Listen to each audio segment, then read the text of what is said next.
नमस्कार, आप सभी का बहुत स्वागत है हमारे खास कार्यक्रम में। आपके साथ मैं हूं प्रिया सिन्हा। देश भर में गोवर्धन पूजा की धूम है।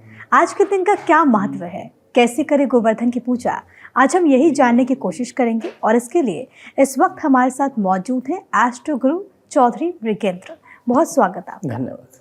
सबसे पहले मैं आपसे यही जानना चाहूंगी, गोवर्धन पूजा की जब बात होती है, क्या महत्व है गोवर्धन पूजा की? जी, द्वापर युग के अंदर जो एक बार की कथा है ये कि भगवान श्री कृष्ण जी बालक रूप में थे, तो वहाँ के जो ब्रजवासी हैं वो हर वर्ष कृष्ण ये अपना कार्तिक महीने की शुक्ल पक्ष की प्रतिपदा को उनकी पूजा करते हैं, जिससे कि वो भरपूर वर्षा करें और वहाँ पर उनकी जो गाय हैं वो घास को चरती हैं और अन्न की वृद्धि होती है। यानी गाय और अन्न का वर्धन करने वाले गोवर्धन उनको बोला जाता था। परंतु वहीं पर ब्रज में गोवर्धन नाम का पर्वत भी है। तो कृष्ण जी ने देखा कि इंद्र को अपनी शक्ति का अहंकार हो गया है। इंद्र एक राजा को दर्शाते हैं और व्यक्ति जो है ब्रजवासी है जो उनकी प्रजा थी। तो एक राजा के अहंकार को तोड़ने के लिए भगवान श्री कृष्ण जी ने यशोदा मैया को बोला कि भाई हमारी जो गाय हैं वो गोवर्धन पर्वत पर चरने जाती हैं, तो वो उनका पालन पोषण कर रहे हैं, ना कि इंद्र राजा। तो इस बार जो है हम इंद्र की पूजा नहीं करेंगे। इस पर यशोदा मैया ने उनको खूब डांटा, परंतु वे नहीं माने और सभी जो ब्रजवासियों को उन्होंने अपने पीछे कर लिया अपनी माया से। तो उन्होंने इंद्र की पूजा ना करा करके गोवर्धन पर्वत की पूजा करानी शुरू कर दी। इस बात पर इंद्र जो कि अपने अहंकार के अंदर जो है मदमस्त था, उसने ब्रजवासियों पर जो है अत्याचार करना शुरू कर दिया। बहुत भयंकर बारिश आने लगी, तूफान आने लगा, इवन बिजली जो है गिरने लग गई। तो उसका अहंकार तोड़ने के लिए भगवान श्री कृष्ण ने अपनी जो सबसे छोटी उंगली है, जिसको हम कनिष्का बोलते हैं, उस पर गोवर्धन पर्वत को उठा लिया और सारे ब्रजवासियों को उसके नीचे शरण दी। यह देखकर इंद्र जो है डर गया, उसका अहंकार टूट गया कि ये जो भगवान श्री कृष्ण जी हैं वो सारे ब्रह्मांड के पालक हैं, मैं एक राजा होकर के उनके सामने कुछ नहीं हूँ। तो वो जो है उन्होंने हाथ जोड़ लिए। तब से लेकर के आज तक जो है गोवर्धन पर्वत की पूजा का जो है पर्व मनाया जाता है। इससे जो है आपके गौधन, आपकी कृषि, आपकी फसल, आपके पुत्र, आपके दुग्ध की जो है वृद्धि के लिए संकल्प किया जाता है, आकांक्षा की जाती है और इसको मनाया जाता है। मृगेंद्र जी, क्योंकि आपने बहुत खूबसूरती के साथ और बहुत अच्छे तरीके से बताया कि इसका महत्व क्या है, इस बार का अगर गोवर्धन पूजा की बात करें तो विशेष मुहूर्त क्या है और पूजन की विधि क्या कुछ है? देखिए, मुहूर्त की अगर बात करते हैं तो प्रतिपदा वैसे तो 1 तारीख को शुरू हो जाएगी शाम के समय, परंतु चंद्रोदय और सूर्योदय जो है वो 2 तारीख को ही होगा। तो 2 तारीख को ही पूजा की जाएगी। ये पूजा 2 बार की जाती है, एक बार सुबह, एक बार शाम के समय। तो सुबह का जो मुहूर्त रहेगा वो 6:14 से लेकर के 8:36 तक रहेगा, और जो शाम का जो मुहूर्त है वो रहेगा 5:36 से लेकर के 6:16 तक। इसमें आपने करना क्या है, सबसे पहले देखिए, जो गोवर्धन पर्वत पर जा सकते हैं तो वो तो वहीं पूजा करें। जो नहीं जा सकते अपने घर के अंदर गाय के गोबर से एक पर्वतनुमा आकृति बना लें। पहले इसका एरिया काफ़ी ज़्यादा होना चाहिए, जिसके ऊपर आप एक पुरुष के रूप में आकृति बना लें उसके ऊपर, जिसमें आप आटे का इस्तेमाल कर सकते हैं, रौली का इस्तेमाल भी आप कर सकते हैं। पुरुष की आकृति बनाते समय उस पुरुष का जो सिर है आपने उत्तर की तरफ रखना है। उसके बाद उस आकृति की नाभि के ऊपर एक कटोरी रख लें, वहाँ पे खड्डा बना करके, और उसके जस्ट ऊपर यानी छाती के ऊपर जो है भगवान श्री कृष्ण की बाल रूप में एक मूर्ति रख लें। अब उस कटोरी में आपने 56 प्रकार के भोग के थोड़े थोड़े टुकड़े लगाने हैं। ठीक है, ये कटोरी उसके लिए आपने रखनी है। इसके बाद आपने उस जो आकृति बनी है उसके चारों तरफ पशुओं की आकृति, बैलगाड़ी इत्यादि का आपने बना लेना है। आपके पहले पुराने समय में तो जो है चारवाहे होते थे, तो लोग चारवाहों की आकृति भी बनाते थे। उसके चारों तरफ जो है आप अपनी पहले जैसे लोग मधानी भी रखते थे, मथनी जिसको बोलते हैं, और घर की और आइटम्स भी रखते हैं, अन्न रखते हैं। खास करके जौ जरूर रखने चाहिए और गन्ना जरूर रखना चाहिए, क्योंकि जौ जो है वो अन्न का प्रतीक है और जो गन्ना है वो मीठे का प्रतीक है। तो ये दोनों जरूर रखने चाहिए। इसके बाद आप पूजा शुरू कर सकते हैं। जैसे मैंने आपको मुहूर्त बताया, उसमें भगवान श्री कृष्ण की पूजा होती है और गोवर्धन की भी पूजा की जाती है। उसको 56 भोग लगाया जाता है। अगर आप कर सके तो पंचोपचार पूजन जरूर करना चाहिए। उसके बाद 2 व्यक्तियों को, एक को हाथ में जौ लेकर के और दूसरे को हाथ में गन्ना लेकर के 7 बार जो है प्रदक्षिणा यानी परिक्रमा जो है उसकी करनी चाहिए। क्योंकि जब प्रभु श्री कृष्ण की बात होती है तो उनके हर रूप की पूजा होती है। कोई जी। कन्हैया के तौर पर उनको पूजता है, कोई कृष्ण के तौर पर पूजता है। लेकिन क्या गोवर्धन पूजा के दिन कोई विशेष उपाय भी हैं प्रभु श्री कृष्ण को प्रसन्न करने के लिए? देखिए, भगवान श्री कृष्ण जो है वो भावना से बहुत जुड़े हुए हैं। उन्होंने गीता में भी कहा है कि जिसके जीवन में भावना नहीं है उसका कोई जीना नहीं माना जाता। तो अगर आप मन से उनसे जुड़े हुए हैं और अपने हृदय को निश्चल करके अगर आप उनसे कोई प्रार्थना करते हैं, वो निश्चित तौर पर उसको मानते हैं। उनको माखन बहुत प्रिय है बाल रूप में और मिश्री बहुत प्रिय है, तो उनको मिश्री और माखन का भोग जरूर लगाना चाहिए। इसके साथ उनको अगर आप मुरली भी अर्पित करते हैं तो ये आपको विशेष लाभ देगी। अन्नकूट का भी आप बात भी कर रहे थे जी। कि किस तरीके से इससे फसलों को काफ़ी ज़्यादा फायदा पहुंचता है। तो इस बार गोवर्धन पूजा में इसको लेकर के क्या विशेष किया जा सकता है और इसके लिए क्या विधि है? अन्न का मतलब होता है खाने की वस्तु और कूट का मतलब होता है श्रेणी। अगर आप 56 प्रकार के, वैसे अमूमन 56 प्रकार के जो भोग उनको अर्पित किए जाते हैं, इसमें फल भी आते हैं, सब्जियां भी आती हैं, अनाज भी आते हैं, ठीक है। आप दूध से बने प्रोडक्ट भी उनको अर्पित कर सकते हैं। 56 अगर आप कर लें तो बहुत बढ़िया, अगर आप नहीं कर सकते कम से कम 5 तो आपको जरूर रखना चाहिए। बहुत लोग ऐसे होते हैं जो कि आर्थिक तौर पर इतने मजबूत नहीं होते, या फिर बहुत लोग ऐसे हैं जो कि अपने घर से बहुत दूर रहते हैं, लेकिन उनके सामने भी होता है कि वो भी पूजा करें, अपने प्रभु को प्रसन्न करें। तो उनके लिए विशेष उपाय आप हमारे सबसे माध्यम से सस्ती जो क्या चीज़ है इसमें आप कर सकते हैं, आप थोड़े से चावल ले लीजिए, उसको थोड़ा उबाल करके उसमें थोड़ा गुड़ मिक्स करके आप मीठे चावल आप बना सकते हैं। ये सबसे बढ़िया है। इसके साथ अगर आप खीर बना लें तो और अच्छा है। खीर के साथ आप उनको थोड़ी सी दही, दूध इत्यादि भी आप अर्पित कर सकते हैं। मिश्री भी कोई ज़्यादा महंगी नहीं आती, आप वो भी उनको अर्पित कर सकते हैं। बहुत लोग गोवर्धन बना भी नहीं पाते। अगर बड़े शहरों की बात करें तो, और लोगों की ज़िंदगी अब क्योंकि ऐसे हो गई है, दफ्तर भी जाना होता है, तो बहुत बार ऐसा देखा गया है कि लोग नहीं बना पाते गोवर्धन। तो वैसी परिस्थिति में लोग क्या कर सकते हैं? भगवान श्री शंकराचार्य ने बहुत ही सुगम एक विधि बताई हुई है। जो लोग सक्षम नहीं है या फिर आपके पास कोई चीज़ अवेलेबल नहीं है तो आप मानसोपचार भी कर सकते हैं। मन से आप रचना करिए, क्योंकि प्रकृति की जो मेन शक्ति है वो मन है। आत्मा का प्रकृति में अस्तित्व नहीं माना जाता। आत्मा जो है प्रकृति से अलग होती है। तो प्रकृति से हम जुड़ते हैं केवल मन के द्वारा, और जितनी भी साकार रूप हैं ईश्वर के, चाहे वो भगवान श्री कृष्ण जी हैं, विष्णु जी हैं, भगवान शंकर हैं, ब्रह्मा जी हैं, चाहे आदिशक्ति माता है, वो सारे प्रकृति के अंदर उस निष्कल यानी निराकार ब्रह्म के सकल रूप हैं। इन सब में अगर आपको जुड़ना है तो आप केवल अपने मन से जुड़ सकते हैं। अगर आप पूरा तामझाम भी कर लें, 56 भोग भी लगा दें, आप पूरी गोवर्धन पर्वत बना लें, तब भी आपके अंदर अगर भावना नहीं है, आप इसको एक फॉर्मेलिटी के तौर पर कर रहे हैं, तो आपको कोई फल नहीं मिलने वाला है। इसके बाद अगर आप मन से जुड़े हैं, आप विधि जानते हैं, तो आप अपने मन से उस स्थान पर जो है रचना कर लीजिए। आप तो अगर गोवर्धन पर्वत कभी गए हैं तो आप मन से भी वहाँ पे विजिट कर सकते हैं। मन से आप भगवान श्री कृष्ण को जो है ध्यान कर सकते हैं, आपको संपूर्ण फल उसका प्राप्त होगा। कितनी अच्छी बात आपने कही कि अगर मन से आप उस जगह पर हैं तो आपकी फिर पूजा, और ये जो भी शास्त्र आप विहित भी है। आदि शंकराचार्य ने भगवान शिव का एक मानसोपचार पूजन सबसे पहले किया था। उन्होंने बताया था कि जो मैं हाथों से, पैरों से, मन से, वचन से, वाणी से जो भी पाप करता हूँ उनको मैं आपको सौंपता हूँ।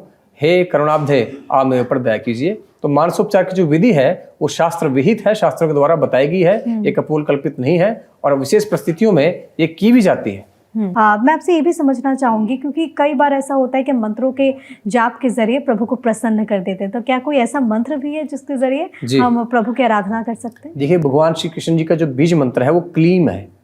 अब इसको आपने क्लीम नहीं बोलना। क्लीम मतलब छोटी की मात्रा, जैसे पिता और पीता होता है, इसी प्रकार क्लीम और क्लीम है।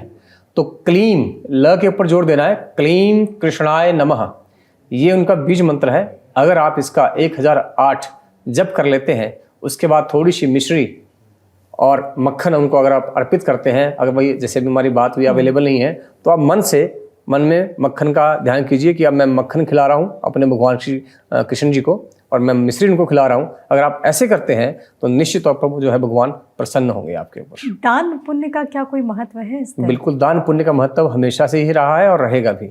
इस दिन देखिए, क्योंकि गोवर्धन पूजा है तो गऊ के साथ बहुत सीधा सीधा संबंध इनका माना जाता है। तो इस दिन अगर आप गौशाला में चारे का दान कर सकते हो, ठीक है, वहाँ पर आप धन का दान अगर कर सकते हैं, अनाज का अगर दान आप कर सकते हैं, आटे का अगर आप दान कर सकते हैं, गुड़ का अगर आप दान कर सकते हैं, तो ये बहुत ही लाभकारी आपके लिए रहने वाला है। वैसे भी सनातन संस्कृति में तो हम तो गाय को माँ का दर्जा दिया गया है, और कई हिस्सों में हमने देखा है भारतवर्ष में जहाँ पर गाय की पूजा भी आज के दिन यानी कि गोवर्धन पूजा के दिन काफ़ी ज़्यादा होती है। तो उसको लेकर के क्या कोई विधि होती है, क्या कोई मंत्र है? देखिए, गाय जो है साक्षात उनके अंदर सभी देवताओं का निवास माना जाता है, परंतु मुख्यतः भगवान विष्णु के जो कृष्ण रूप हैं उनका वास गाय के अंदर माना जाता है। इसके साथ साथ जो बृहस्पति ग्रह हैं उनका वास सफ़ेद गाय के अंदर सीधा सीधा माना जाता है। काली गाय के अंदर काली गाय के अंदर जो है शनि ग्रह का वास माना जाता है, और जो लाल रंग की गाय है उससे सूर्य और मंगल दोनों प्रभावित होते हैं। तो अगर आपकी जन्म पत्री में शनि खराब है, इस दिन अगर आप काली गाय को गुड़ का दान करते हैं तो वो बिल्कुल अच्छे रिजल्ट देंगे। अगर आपकी जन्म पत्री में सूर्य ग्रह खराब है तो लाल गाय को जो है गेहूं और गुड़ खिलाने से सूर्य अच्छे हो जाएंगे।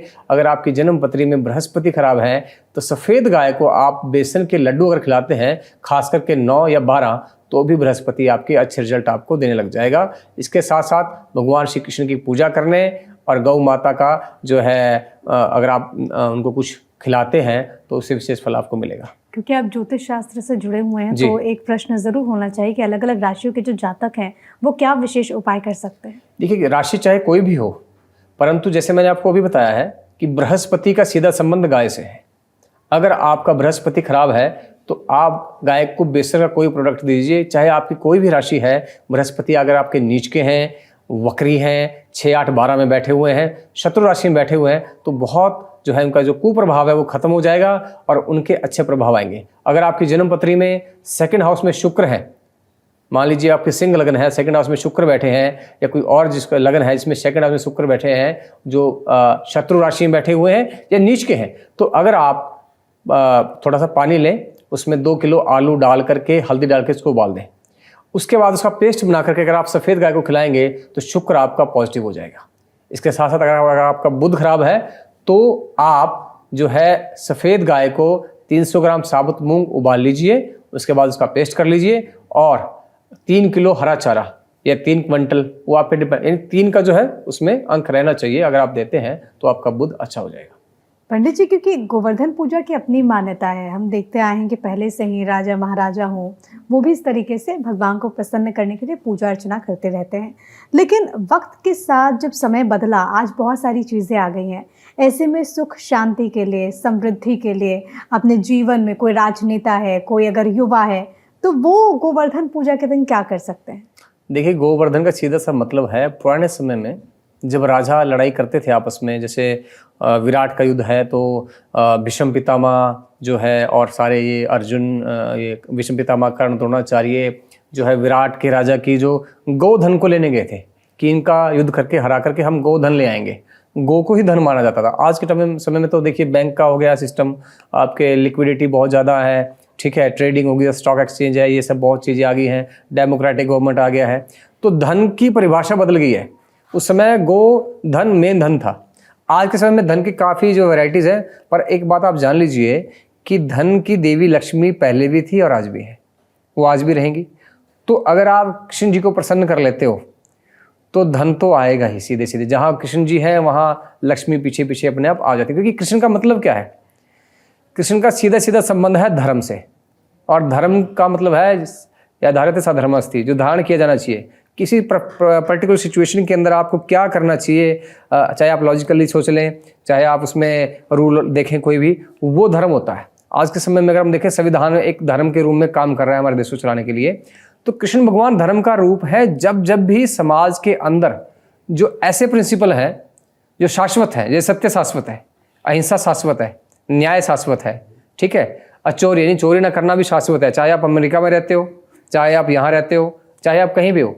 पर ये सारी चीज़ें तब भी गलत हैं, स्थान के हिसाब से भी गलत हैं, चाहे कहीं का भी स्थान हो, समय के हिसाब से भी गलत है। असली धर्म क्या है? जो शाश्वत चीज़ें हैं उनको, सनातन जो है उनको मानना। तो जब जब भी धर्म की हानि होती है, हर व्यक्ति एक धर्म है, राजा का एक धर्म है। जैसे इंद्र का धर्म क्या था कि भी मैं अपनी प्रजा को पालूं, उनकी समस्याओं को देखूं, उनको जब पानी की आवश्यकता है मैं जल प्रदान करूं, कोई राक्षस परेशान कर रहा है तो मैं उसको हटाऊं। इसके विपरीत इंद्र के अंदर अहंकार आ गया कि मैं राजा हूं, ये मेरे नौकर है, मेरी प्रजा मेरी नौकर है, मुझे खुश रखेंगे तो मैं कुछ करूंगा, वरना मैं नहीं करूंगा। कृष्ण भगवान ने देखा कि ये अपने धर्म से डिग चुका है, अपने धर्म से हट गया है, तो उन्होंने इसको दंडित किया। जब जब राजा या कोई भी व्यक्ति अपने अपने धर्म से हटेंगे तब तब जो है भगवान श्री कृष्ण जी जन्म लेंगे और उनको दंड देंगे। जब ये समस्या व्यापक रूप पे हो जाती है ना, बहुत सब जगह फैल जाती है, तब भगवान अवतार लेते हैं, वरना डेली लाइफ में भी कहीं ना कहीं किसी न किसी रूप में काम करते रहते हैं। तो अगर आप चाहते हैं कि धर्म का पालन हो, धर्म के पालन से धन आता है, जो धन धर्म से आएगा वो टिकेगा भी। धर्म से अर्थ होता है, अर्थ से काम, और काम से मोक्ष होता है। तो अगर आज के समय में आप चाहते हैं कि आपको धन चाहिए, तो आपको गोवर्धन पूजा वाले दिन जो है कुछ विशेष पूजाएं अगर आप उनको कर सकते हैं, जैसे कि आप विष्णु सहस्त्र नाम का पाठ कर सकते हैं। कृष्ण जी के बीज मंत्र से अगर आप हवन कुंड के अंदर आम की लकड़ी के ऊपर ओम क्लीम कृष्णाय नमः जो है, या क्लीम कृष्णाय नमः है, इससे अगर आप 1008 या 10,008 आहुति डालती हैं गुलाब के फूल को शहद में डुबा करके, निश्चित तौर पर अगर आपका धन रुका हुआ है, कहीं से भी पैसे आ नहीं रहे हैं, या आपके पैसे हैं, पैसे अगले बंदे के पास पैसे हैं और आपके पैसे इसको देने तब भी वो दे नहीं रहा है, तो उसको बोलते हैं रुकावट। तो वो रुकावट तुरंत हट जाएगी निश्चित तौर पर, अगर आप ये उपाय इस दिन करते हो। व्यापारी आदमी का व्यापार में अगर कोई डील नहीं बन रही है, वो डील हो जाएगी। जो बंदे खास करके लाइजनिंग का काम करते हैं या फिर जिनका कमीशन एजेंट का काम है, उनके काम में तरक्की आएगी। 1 साल के लिए बहुत अच्छा काम उनका चलेगा अगर ये उपाय वो कर लेते हैं। तो इस प्रकार से आप अपने धन को बढ़ा सकते हैं। इसके साथ साथ अगर आपके पास धन की अपॉर्चुनिटी नहीं आ रही है, आय के साधन ही नहीं बन रहे हैं, तो सबसे पहले आप कृष्ण भगवान की पूजा करने के बाद माता लक्ष्मी को उनका सहस्त्र नाम पढ़ते हुए 1008 गुलाब की पंखुड़ियाँ आप शहद में डुबा के अर्पित करिए और अगले दिन उसको जो है जल प्रवाह कर दीजिए। तो निश्चित तौर पर आपके सामने, आपके बिजनेस के अंदर जो है अपॉर्चुनिटीज आने लग जाएंगी, डील्स आपके सामने आने लग जाएंगी। तो इस प्रकार से आप अपने धन का जो है वृद्धि कर सकते हैं।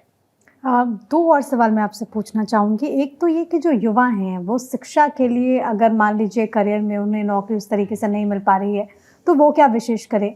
जो लड़कियां हैं जिनकी शादी नहीं हो पा रही, वो क्या कर सकते हैं गोवर्धन पूजा के? देखिए, अगर बात करते हैं युवा की, नौकरी के लिए आपको पढ़ना पड़ेगा, कंपटीशन लड़ना पड़ेगा।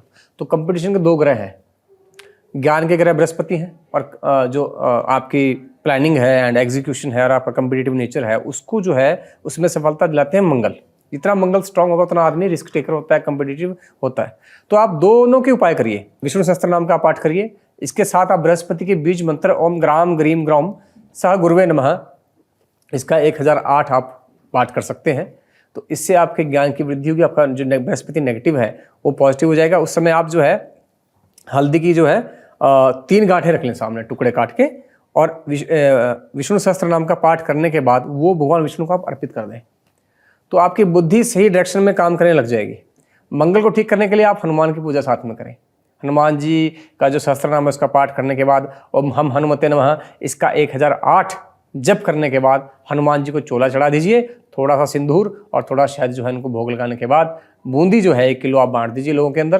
तो निश्चित तौर पर जो है आपका कंपटीशन में अगर आप सफलता चाह रहे हैं तो आपको सफलता मिल जाएगी। देखिए, कृष्ण का जो बीज मंत्र है वो क्लीम है, और क्लीम का मतलब है काम मतलब इच्छा। जब आप इच्छा करते हो तभी आप सृष्टि करते हो।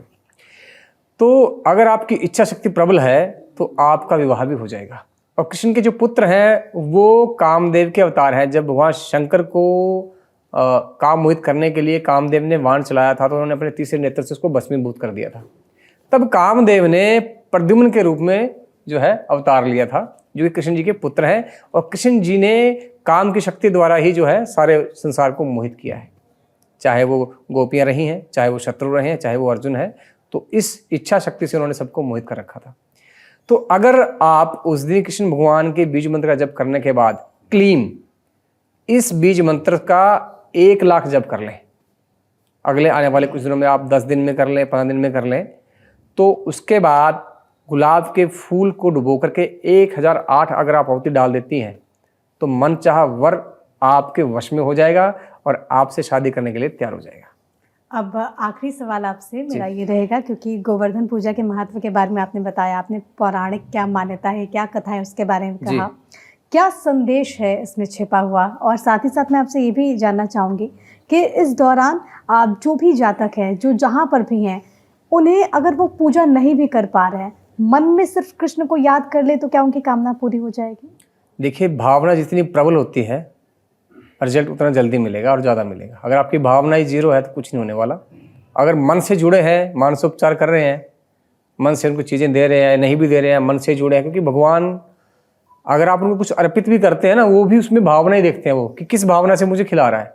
अच्छा, दूसरा आपने पूछा कि इस कहानी का संदेश क्या है। देखिए, कृष्ण भगवान धर्म को जो है दर्शाते हैं।